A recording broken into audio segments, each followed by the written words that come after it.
non-invasive test and imaging, liver biopsy is the gold standard for diagnosing in a spectrum of chronic liver diseases, and it allows for precise assessment of parenchymal disease, fibrosis staging, and inflammatory grading.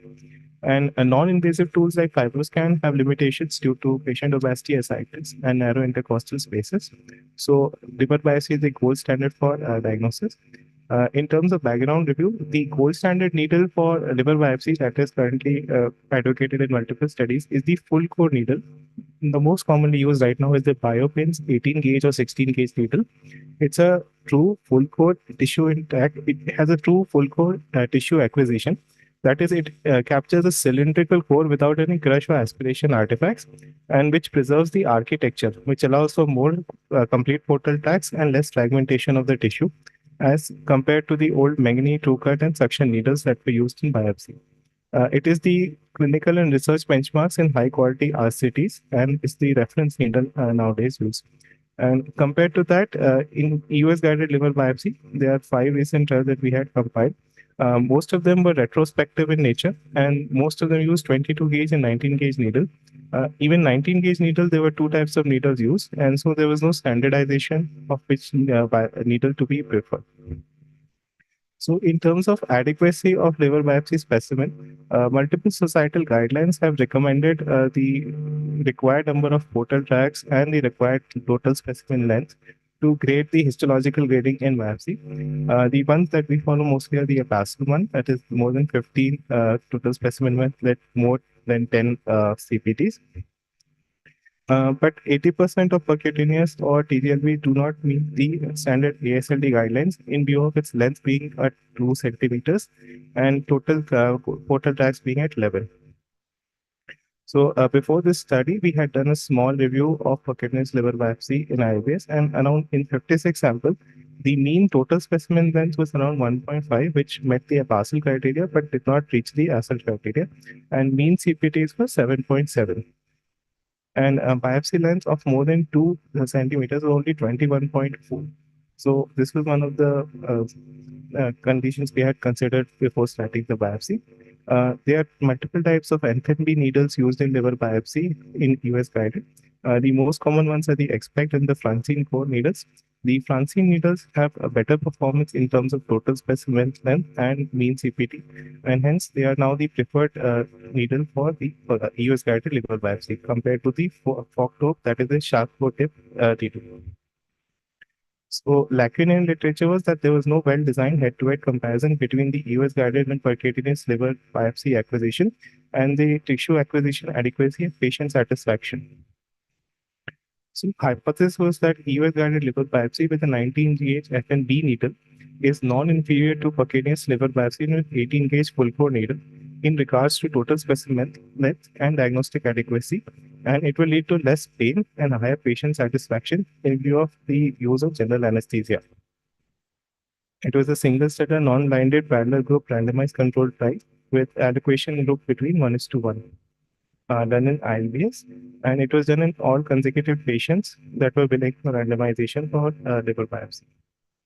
Inclusion was patients more than 18 years of age who are eligible for deep sedation with propofol or any other sedative patients and are indicated to undergo liver biopsy. Exclusion was coagulopathy, platelets less than 70,000, INR more than 1.7, inability to discontinue any anticoagulation or antiplatelet agents, unrelieved biliary obstruction, ascites, suspected hepatic malignancy, hypertension, medically unfit for sedation, and inability to provide consent. The trial intervention was patients underwent percutaneous liver biopsy under a local anesthesia, and the ones who underwent US guided liver biopsy received either propofol or equivalent deep sedation. The number of passes were not regulated but noted. And in group 1, the percutaneous liver biopsy was done by multiple operators in the interventional radiology arm, while in group 2, it was 19G SNB needle by a single experienced operator. So primary outcome was defined by the total specimen length more than 15 millimeter and 8 CPTs. And secondary outcome was post-procedure pain, total specimen length, number of CPTs, number of fragments, adequacy of diagnostic adequacy, and adverse effects post-procedure, the time frame being 72 hours. Sample size estimation. So we had assumed that in terms of diagnostic adequacy, 90% of percutaneous liver biopsy had achieved diagnostic adequacy, and in comparison, 85% US-guided liver biopsy had reached. We assumed 85% to reach these adequacy for non-inferiority comparison. Okay, alpha of 10% and power of 80%, and we had to enroll 44 patients in each arm. We had used the ILBS IWRS system for randomization in this trial. Post-procedure, we had evaluated the visual analog score for post-procedure scale and 4-point scale for patient satisfaction. Patients are followed up immediately after procedure, 4 hours after procedure, 72 hours, in person or telephonically. The adverse effects were noted by the ASG lexicon, in which cardiovascular infection, drug reactions, and all were noted. So this is the flowchart of the study. Patients undergoing liver biopsy 12 hours before the procedure, they were randomized either to A, which is the US liver biopsy, or B. And primary endpoints was total specimen length of more than 15 millimeters, CPT of more than 8, and VAS score of at end of 4 hours. This is the consort diagram. We had screened a total of 445 patients, but the route of biopsy was decided on OPD basis in around 332 patients, percutaneous around 134 patients, and US around 198 patients. Those who were eligible for eligibility were around 130. 48 were excluded in view of either cost, invasiveness, or the the radiologist not willing for invasive biopsy in view of coagulopathic factors. 90 of patients were randomized and the trial is complete. 45 were allocated to the US guided liver biopsy group. One of the patients, we were not able to pass the scope into the patient's abdomen for biopsy in view of cervical osteophytes. So, and we had observed adverse effects in 12 patients in the US group, and they were analyzed. In the percutaneous group, 40 patients underwent the biopsy. 3 adverse effects were noted, and they were analyzed for primary and secondary outcomes. In terms of baseline characteristics between both groups, there were no significant baseline characteristics in terms of severity of disease and pre-biopsy expected the expected diagnosis. In terms of primary outcomes, that is primary outcome of 15 millimeter total specimen length and 8 complete portal tracts. In terms of total, 81.1% of patients out of 90 had attained the complete diagnostic primary outcome. In the US arm, 97.8 patients had achieved the diagnostic primary outcome. In the US arm, 64.4% had obtained the primary outcome with a p-value of less than 0.01. So in terms of non-inferiority analysis, the risk difference between both the groups were 0.258. This is the standard of non-inferiority. So considering that the US is beyond the standard of non-inferiority, that means it confirms that the US biopsy is not just non-inferior, but superior to percutaneous liver biopsy as per the trial. But the trial was not powered for this. Trial was powered for non-inferiority analysis. In terms of histological yield, the number of passes were average 2. Almost 2 passes were done in all the US liver biopsy groups, and in percutaneous biopsy group, 1 pass was done. The number of acquisitions, that is the number of times the tissue is acquired per pass, and total number has been also seen. In US, it was around 9. In percutaneous, it was around 1. Total specimen length has also been calculated. It was around 6.9 centimeters in the US group compared to 2 centimeters in the percutaneous group. Total number of CPTs also were much higher in the US group compared to the percutaneous group. However, the US guided liver biopsies were quite fragmented, and this could pose a possibility in difficulty delivering the diagnosis. However, they were compensated by the increased number of passes and accentuations. Fibrosis scores were similar between both the groups. So, in terms of histologically, the length between both the groups was significantly different, with P of 0.01. with the average length of US biopsy being around 6.9 and in percutaneous biopsy being 2 centimeter. In terms of CPT also, US biopsy had around 42 with percutaneous around 9 on average. In terms of procedural difference, the number of passes between US group was around 2 and for percutaneous around 1, and the accentuations were much higher in the US biopsy group. Hence, but it also had a fragmented biopsy with on average 13 fragments and going as much as 32. In terms of diagnostic yield, most of the patients had a diagnostic yield attained, but around 10 total patients did not achieve a diagnosis despite adequacy. 7 in the US group and 3 in the percutaneous group. These are the patients who were labeled as either chronic hepatitis or acute hepatitis, but cause could not be deleted despite the biopsy being adequate in terms of the respective criteria. In terms of post-procedural pain and patient satisfaction, in terms of map difference, there was no difference between both the groups. The visual analog scope of pain was better in terms in the US arm, in which after post-procedure pain was lesser, which was not expected. And in terms of 4-point satisfaction, both were similar.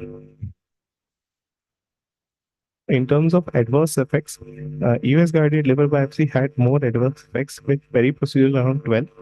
The most common are mild adverse effects like sore throat, epigastric pain, lower lip cut due to the mouth gag, limited hemochloritonia noted during procedure, subcapsular hematoma, and severe adverse effect in the form of liver laceration was noted in one patient in the US guided arm. Compared to that, in the percutaneous arm, only 2 patients had noted mild diet hypochondriac pain, and 1 patient had noticed a bandage-associated pruritus post-procedure. We have also done the analysis one pass of US compared to 1 pass of percutaneous liver biopsy. In view of that, the number of passes does not become a co-founder in the analysis. So if we are taking 1 pass of US, around total 5 accentuations were taken. The total specimen length of a single pass is around 3.5 centimeter. So this is 1.0.6. This is wrong. And the total CPTs was around 21 in US single pass and 9 in the percutaneous arm. Fragments were 7 and in the US side and 1 in the percutaneous side. The site of biopsy is different for both groups. In the percutaneous, in this biopsy, it is mostly the right lobe biopsy. But in US, since the left lobe is preferred, we take the left lobe biopsy. In case left lobe is inaccessible, we have taken the right lobe biopsy in 6 patients. Study for adequacy in primary outcome, that is 15 centimeter, was attained in 88.6%. And in terms of percutaneous, it was attained in 63.8%. So this is the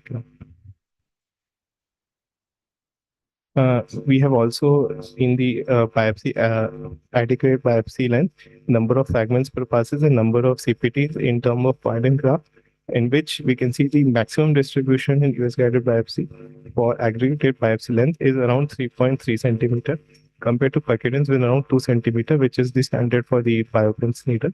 Number of fragments were much higher in the US guided biopsy, which fragmented average around 7 compared to the single fragment in percutaneous liver biopsy. The number of CPTs were much larger, but fragmentation was a limitation.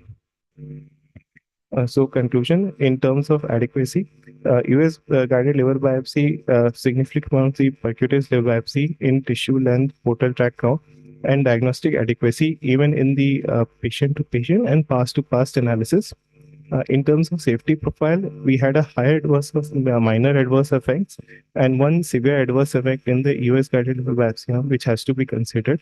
And it is an excellent one-stop modality because we can do endoscopic evaluation and other evaluation in patients with obesity and where percutaneous access is difficult. The limitations, it was a single center study. Because of the and pathological specimen being significantly different, there was a lack of blinding. The fragmentation was noted much higher in the US guided liver biopsy arm compared to the percutaneous arm. This did not affect the diagnostic accuracy, but increases the difficulty and time required for pathological assessment. It was only done in a selected group of compensated cirrhotics, and all decompensated were excluded. Hence, the safety and efficacy may not apply to all the high-risk groups. But in our study total, we had also taken 10 cirrhosis patients. In terms of cost analysis, formal cost analysis is pending, but US liver biopsy generally incurs a higher cost for sedation and equipment than percutaneous liver biopsy, cost being around 2.5 to 3 times higher. Thank you.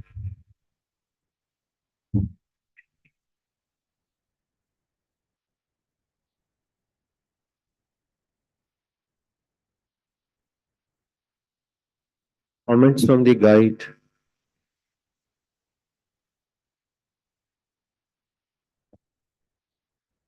Uh, there are a couple of aspects to when we do a liver biopsy. One is the adequacy criteria, which we had decided that is the commonly accepted. Second, as per the societal guidelines, we have analyzed that so the data we have not been able to show because of lack of time. Third is since in US the patient is sedated, we are not limiting the number of passes. So most of the time I have taken 2 passes while the radiologist has taken 1 passes. So that this aspect doesn't introduce a bias that we have taken more passes in the liver and hence our adequacy is higher. We submitted each of the pass in separate vials and we did morphometry and analysis of each pass separately so that we can compare 1 pass of bioprints versus 1 pass of US guided needle, and those results also stay pretty consistent. What is not often acknowledged is that in US we incur a much higher adverse event rate. And we were honest enough to say that over a quarter of patients had mostly luckily inapparent or minimal adverse events, and these have to be observed carefully. The reason I feel is that the advantage with percutaneous is, which we don't appreciate, is the breath hold. This is very important that when we actually pass the needle, the liver is not moving. In EUS, the liver is always jumping under my needle. And if the patient has hiccups while during the procedure, it's a staccato movement. And then, well, the procedure itself becomes very risky and we often incur hematomas. So these are the shortcomings of US guided approach that we learned and acknowledged. Many more learning points here. We have shown a fraction of the data here. We'll possibly bring forward the remaining in the manuscript. Go to your next slide.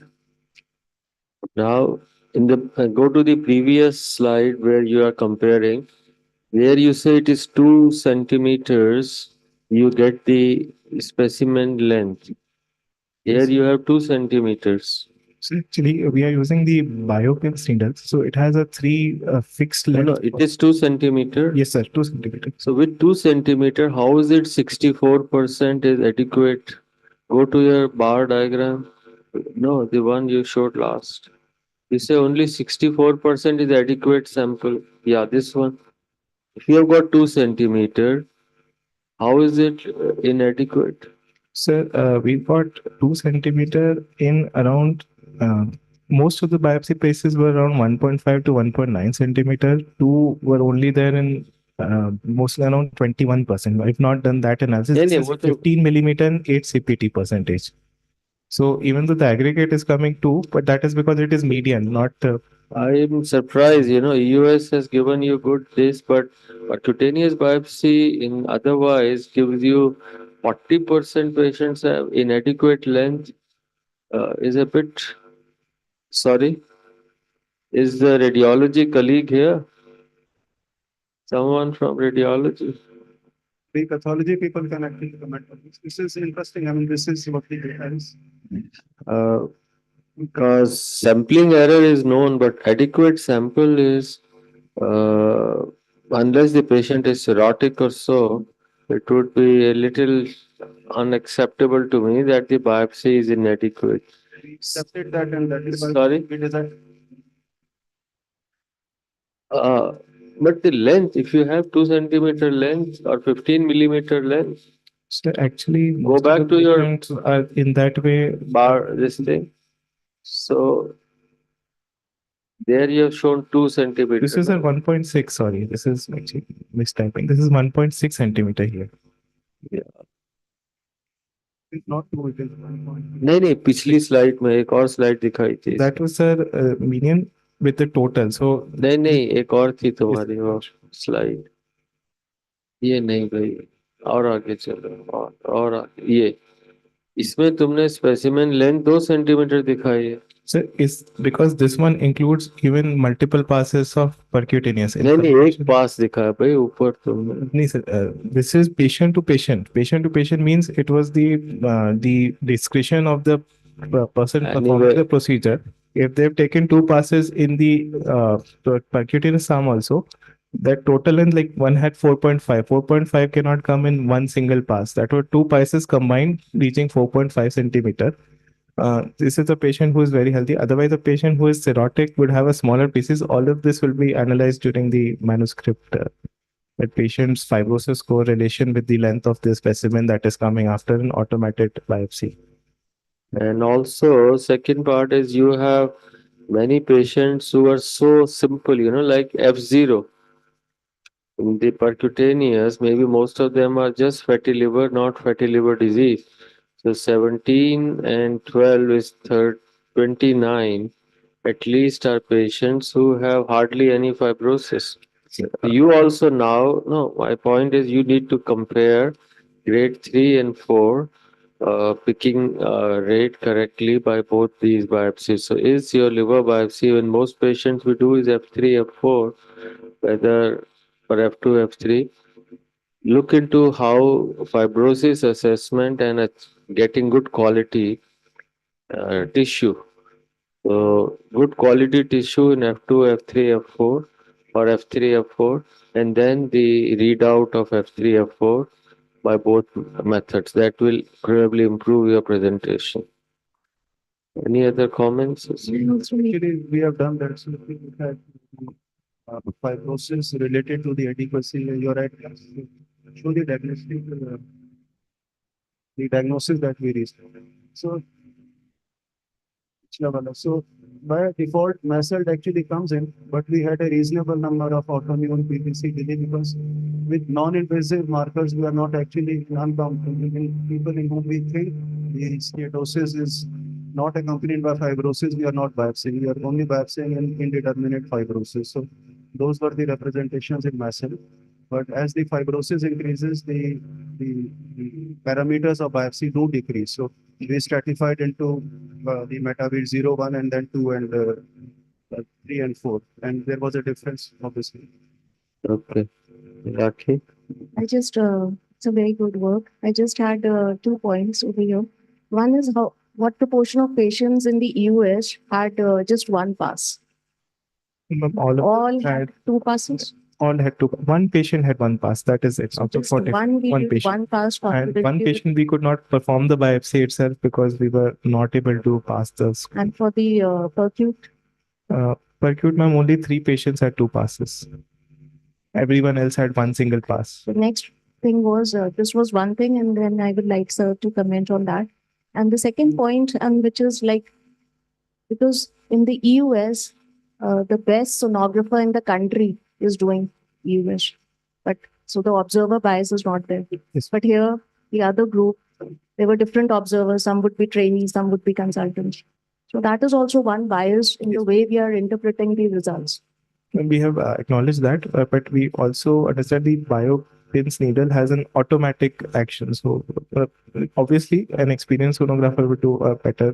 Because that biopsy. will obviously be asked for any procedure-related outcome measure, the experience and all that also matters. Yes. So both are very good points. We anticipated the first one because if a patient is going under propofol on the procedure and he is incurring the expense of the needle, then we would want to restrict to the recommendation currently for US one pass, one actuation or one pass, three activations. That is too restrictive.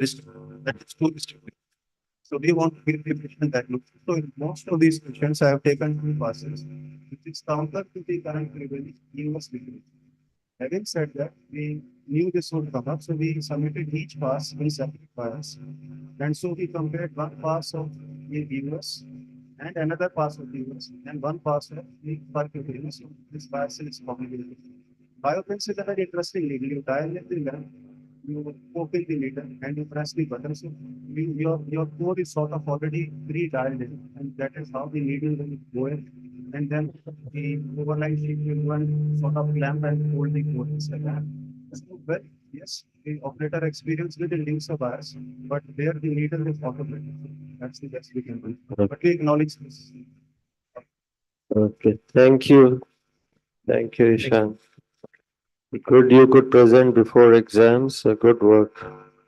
And a very good first RCT, very creditable. Okay.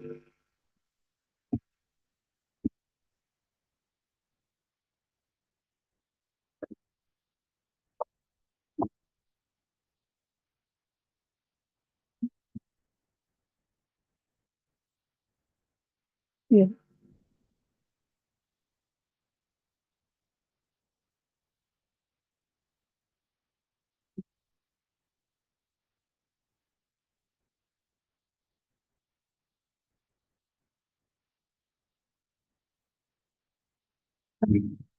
Uh, Good morning. I'm Dr. Rajagopalan. My thesis topic is impact on liver transplantation on sexual health and function, a prospective longitudinal study. And my guide is Professor Dr. Vinendra Pamecha. Liver transplantation is associated with more than 80% physical health recovery and more than 70% mental health recovery. The postoperative quality of life is a critical outcome of liver transplantation. Sexual function, an important quality of life indicator, is often under recognized and under treated. When it comes to the pathophysiology of the sexual dysfunction in ESLD patients, most of them are due to hormonal derangement due to the suppression of the hypothalamo pituitary and gonadal axis, followed by sarcopenia, endothelial dysfunction, and autonomic dysfunction, metabolic and psychological. Basically, it's a multifactorial. The normalization of liver function following liver transplantation is characterized by an early rise in free testosterone. On reviewing the literature, this is a study conducted by Park et al. In 2011. He did a cross-sectional study with a sample size of 283. Post-LT male had moderate to severe sexual dysfunction and erectile dysfunction. Again, Kosola et al. In 2011, he did a cross-sectional study, sample size of 99. He found that LT recipients had no differences in sexual experience. And Chien et al. Did a prospective study at the sample size of 58 from 2006 to 2012.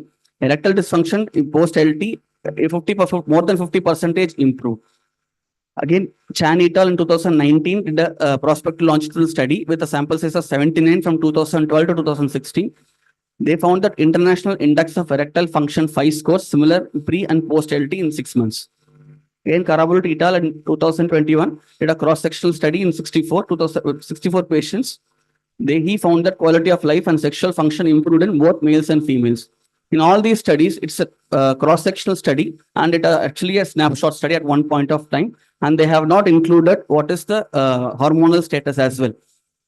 So the lacuna is there are no longitudinal prospective studies available evaluating the sexual implications and hormonal balances post-transplantation.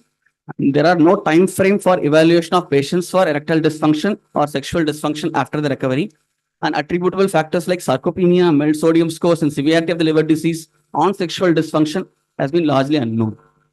The hypothesis is sexual function and erectile dysfunction improves after liver transplantation. Liver transplantation causes restoration of the hormonal balance, that is testosterone, and overall improvement in the quality of life. Its prospective longitudinal study, the study duration was between July 2024 to February 2025. Inclusion criteria were married male patients with age range 18 to 60 years, decompensated chronic liver disease awaiting elective liver transplantation, and patients who have stable graft function post-operatively. Exclusion criteria were patients with ongoing medical and surgical issues, and acute and chronic liver failure patients and acute liver failure patients. The primary objective is assessment of sexual function and erectile dysfunction using a questionnaire in potential male recipients pre-liver transplantation and after 3, 6, and 12 months post-liver transplantation. The questionnaires used are ASEX score, that is Arizona Sexual Experience Scale for sexual function, and International Index of Erectile Function 5 score for erectile dysfunction, which I'll elaborate later. And the secondary objective are estimation of testosterone pre-transplantation, 3, 6, and 12 months post-transplantation to look for hormonal imbalance and restoration. association between the MELD sodium score and testosterone imbalances post liver transplantation, and to find the predictors of sexual health and recovery post liver transplantation. And these are statistical analysis used. So during the study period, total number of transplant happened was 98. After the exclusion criteria, the revised number was 62. They have been evaluated for baseline sexual health prior to the transplant. And after the transplant, they have been again evaluated at the time period of 3 months, 6 months, and 12 months post-transplant.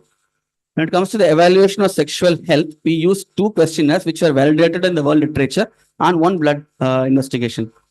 This is the ASEX score, which is a 5-point score with 6 answers each, and a cumulative score of more than or 19 indicates sexual dysfunction. And this is the International Index of Erectile Function 5 score, which again has a 5 questions with 5 responses. And in this, scores 17 to 21 shows mild erectile dysfunction, 12 to 16 at mild to moderate erectile dysfunction, and 8 to 11 with moderate dysfunction.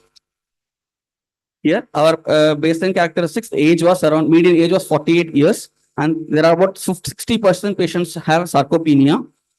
And the preoperative median ASX score was 21, and preoperative IIEF5 score was 15, and preoperative testosterone median level was 1.65. Raji, your sample size is 98 or 62? 62, sir. Revise 62.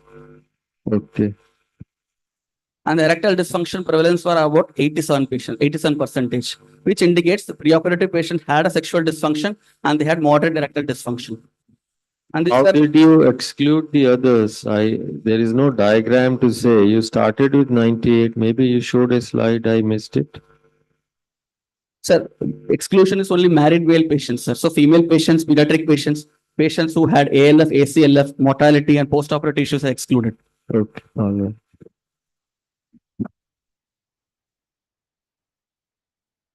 And preoperative, these patients had sexual dysfunction and they had moderate erectile dysfunction.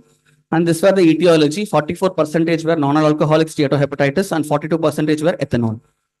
And these are the results and observations. We can see the ASX score gradually improving from 21.5 to 11.5 at the 12-month period. And IIEFA also is improved from 9.2 to 20.2. And testosterone also improved from 1.76 to 5.06. The p-value of less than 0.01.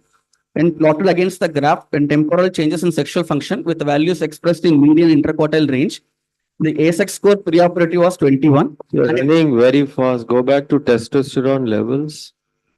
1.76, sir. I'll come to the graph, sir. Okay, all right. The median ASX score was 21 preoperatively, which improved gradually to 11. That is, the lower the ASX score, the better the sexual function is. So sexual dysfunction, which was around 87% patients, at the end of 1 year, it was 19%. Similarly, the temporal changes in the International Index of Erectile Function score, to start with, it was 15, and it gradually improved to 21. That is, at the end of 1 year, which 87% patients had erectile dysfunction, which improved to 18.7. And in case of testosterone recovery post-transplantation, the levels were 1.65. That is, the median levels are 1.65, which gradually improved to 5.06 post 12 months after liver transplantation.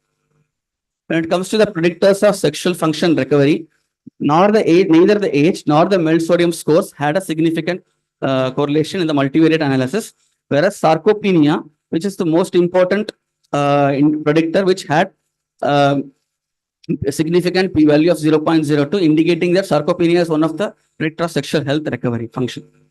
Same patients, when we plotted the testosterone levels between the sarcopenic and non-sarcopenic, we can see there is a difference between, even though they have the recovery from the pre-transplant range, the difference between the sarcopenic and non-sarcopenic have not been achieved. The gap remains.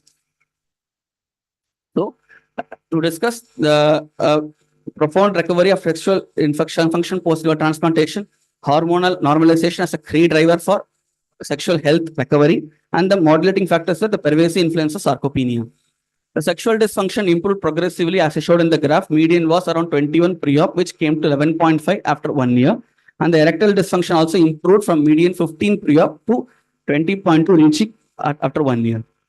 The ED prevalence decreased dramatically from 87% to 19% in 12 months. The recovery was robust and consistent in all patient groups, independent of age, BMI, and MELD sodium scores, indicating widespread clinical benefit rather than a selective improvement after transplantation.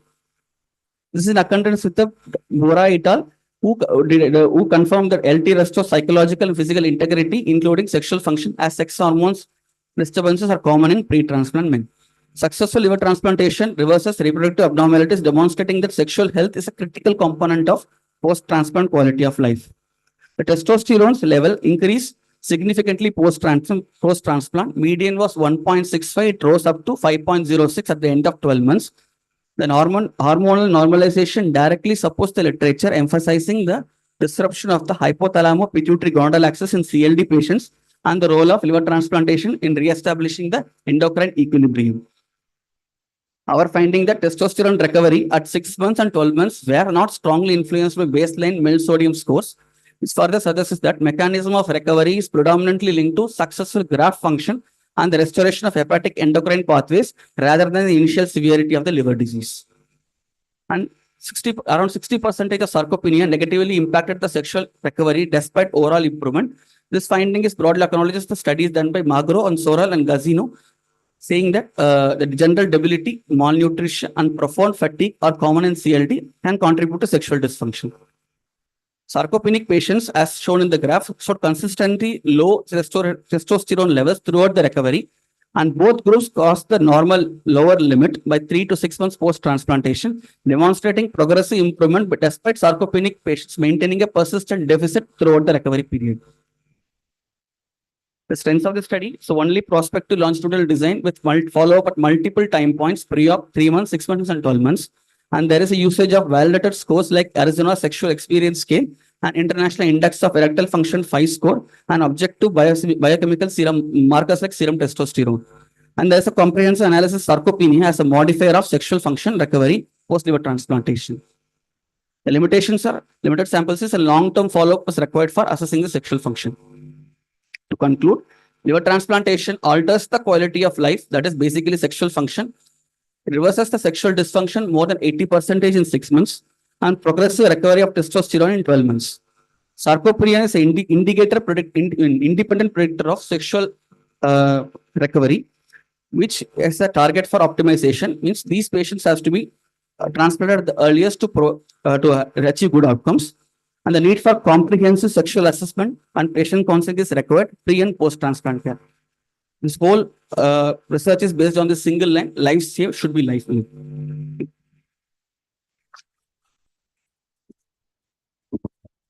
A guide be there. You could take the chair there, and if you like to make comments on this.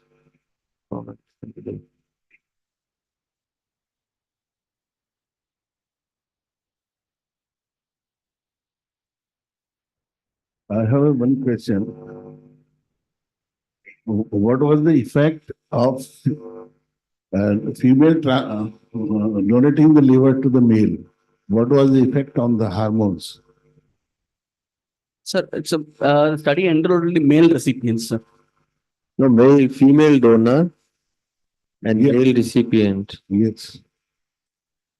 That's a good question. If you haven't, I think one can analyze. Comments from the guide, please. So, before comment, I'll comment on one. That's a very good question, but this was not in this context. But this was related to something else. But female livers going into male and male livers coming to female, they do have a direct effect on the outcomes of it. Because of the estrogen, the male estrogen was low. And when the hormonal milieu changes, when the gender changes from one to another, then the liver regeneration is directly affected actually. So this has been studied actually, and it is a very good, it's a very good way to understand liver regeneration in a different hormonal milieu. So that's a very good topic to understand in terms of how how hormones influences liver regeneration after transplantation. So coming back to this is again basically about hormones, whether the hormonal impact happen after transplantation. And I think the most important thing is when we talk about liver transplantation, we just talk about life saving and all this. The most important thing is quality of life. If the quality of life is the most important parameter of any treatment you give, because at the end of the day, it is about how well you can live. ये जीना भी कोई जीना है without having your quality of good quality. So that's the most important thing which we wanted to do with this study. That what happens to the patient once they have been transplanted in terms of hormonal changes, in terms of how big the impact is on quality of life is. The only thing is sample size we would have liked to have more, but he had only 6 months, I think 6 months, because of the delay in ethical committee approvals, which happened. I think it took 9 months for them to finally approve this study for us. So that's why he couldn't achieve a very good sample size. But still, this is a good number to say this. And he got an award for this as well. So this was in NTSI. He got the award for this as well. So that's good. Good. Well done. Few comments on this. Have you stored all the blood samples of these patients? Pre and post? Yes, sir, we did. We are not. Every resident is mandated to store the blood samples in the biobank. If you have stored this, I would like, because every time you are saying it is hypothalamus. So you should do some simple hormone, gonadotropin releasing hormone, thyroid, TRH or corticosterol releasing hormone. So the main hormonal functions of the thalamus. Do you reset the hypothalamus also post-transplant? One is the endocrine part, one is resetting the hypothalamus, which you can study. Second is you excluded all the female patients. I was told to exclude. Yeah, I know. But what you can do is ask the partners of the male patients on what has been their experience. I'm not sure there are scales, but if not, you can develop an ILBS scale. For male is the function, but the performance and the other things you can assess in females. Any other comments, or you want to?